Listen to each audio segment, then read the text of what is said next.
What's up guys, Anthony here, and today we're gonna talk about the Razer Synapse Chroma V1 keyboard. It costs 79.99 euros and the Pro version of this keyboard costs 89.99 euros. The only difference between the Pro version and the regular version is that the Pro version has an underglow right here. This keyboard has 104 individually backlit keys. You can program each key to 16 million different colors, and it's got a very sturdy plastic. It's a membrane keyboard, and it's also, at least according to Razer, the best-selling membrane keyboard in the US. It's fully compatible with Razer Synapse software, which you use to program your keys. You can also download various profiles of how your keys you want to be lit up.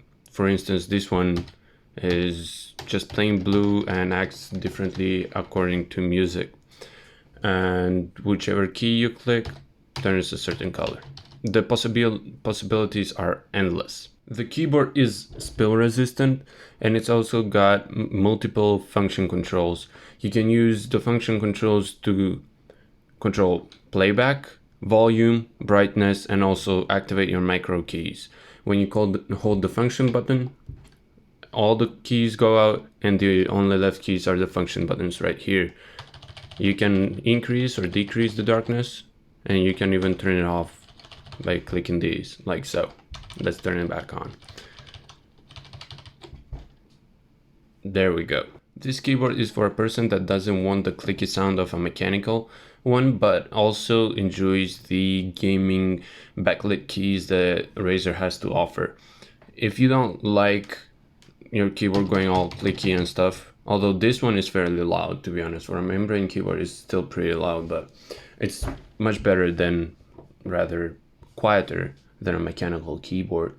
This is the keyboard to go to. The fact that it's the best-selling membrane keyboard is a good enough reason for Razer to prove their quality. It is quite costly, but all the Razer products are, and I believe that you're paying for quality because this plastic is pretty sturdy.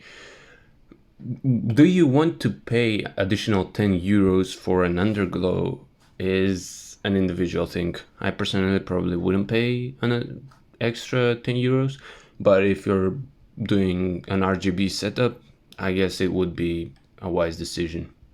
Thank you guys for watching, and I'll see you next time. Bye.